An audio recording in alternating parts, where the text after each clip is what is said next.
How's it going, comic book fans? So, for Joel's comic talk today, I'm going to show some really cool vintage comics, and I do mean vintage. These are from the 1950s, so they are Silver Age comics.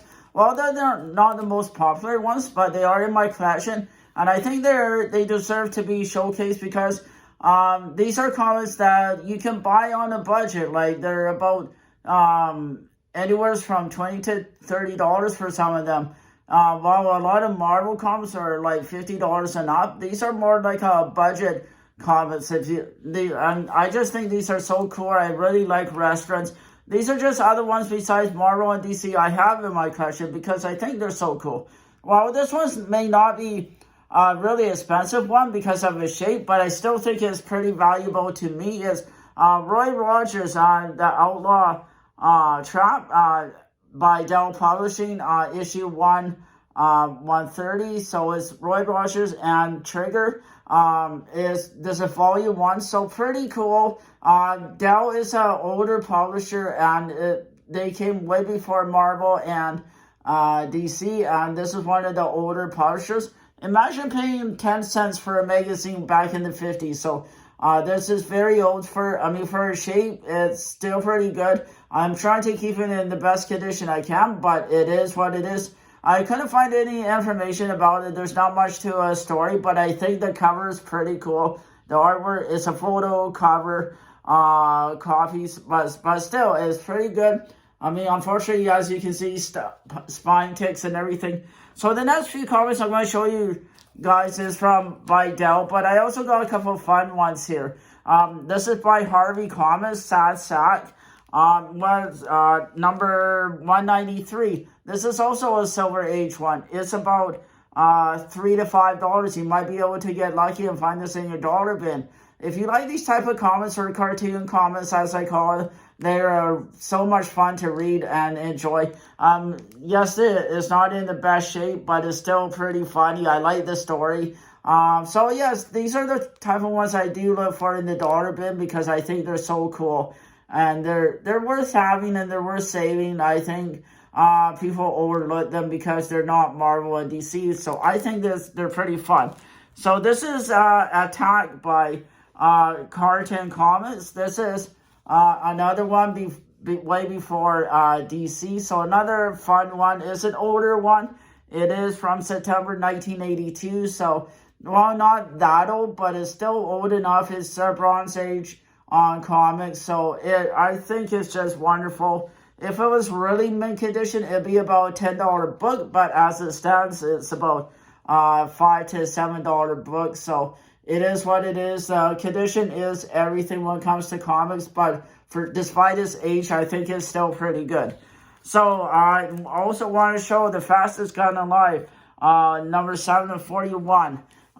This is also by Dell Publishing. It is where it stands about $15 to $20 book. It's in very fine condition. So another fun Silver Age one I have in my collection. So this is kind of the start of the Silver Age era, the 1950s and up.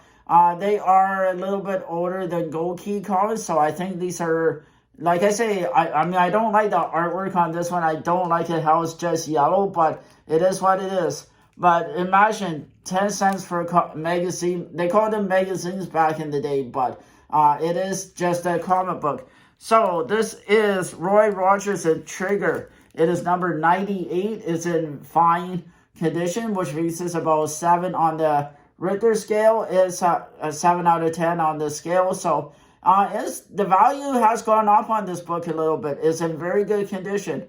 It is about $25 to $30 books.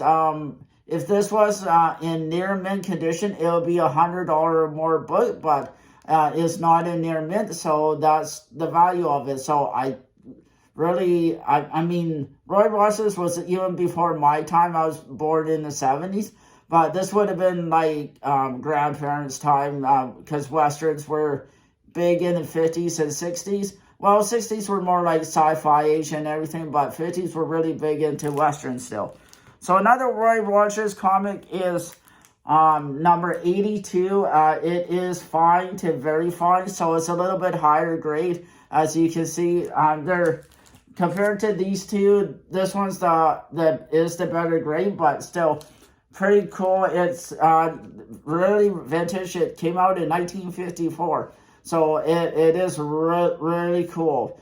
I love the artwork. I love the photocopy cover on it, and they called it, like I said, they called it a magazine back then, but it's still a comic book. It still has pictures.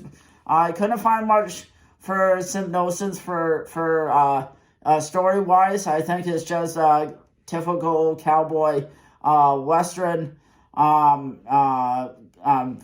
story. But anyways, Roy Rogers did a lot of films, and I think he wasn't on TV, but he did do a lot of movies, so I think that's pretty cool. So I do have some valuable comics in my collection, so I think these are just worth noting, and to show you guys that I do have other comics besides Marvel and DC, and I'm really glad I got this. So this is Unusual Tales. Where do I have in my notes? It's from July 1962. So this is a little bit older because it is in 60s, and you can see it's 12 cents. So the price did go up for comics in the 60s. So just another unusual one again in my collection, and it's by, what did I say?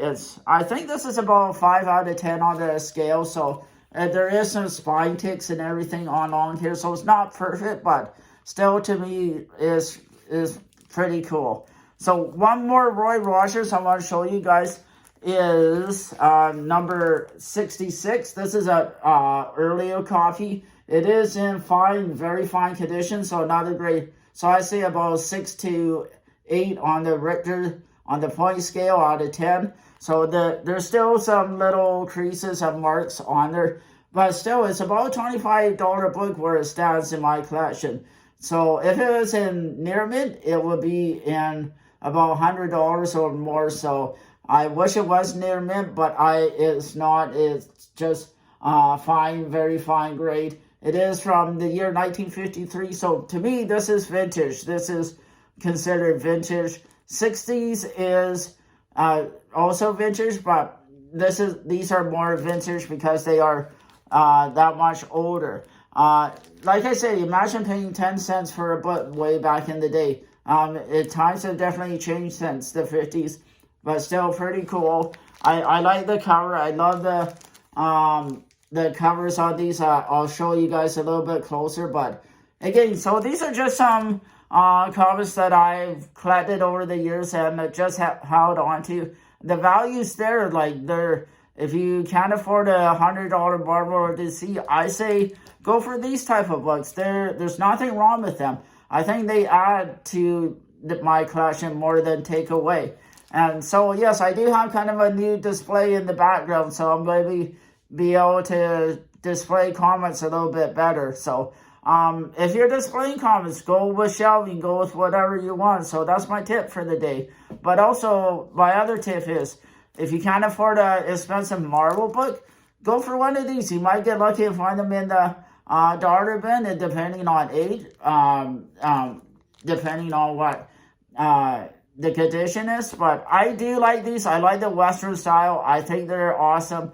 So for Joe's Comic Talk, I do have some cool vintage ones, and if I do find any more, I'll do another video. But stay tuned for this weekend. I will be going to my comic book store. I will be picking out my new comics, so look for a new video on Saturday and look for another new video on Sunday. I'm hoping I'll have a nice big stack of new comics to show you guys.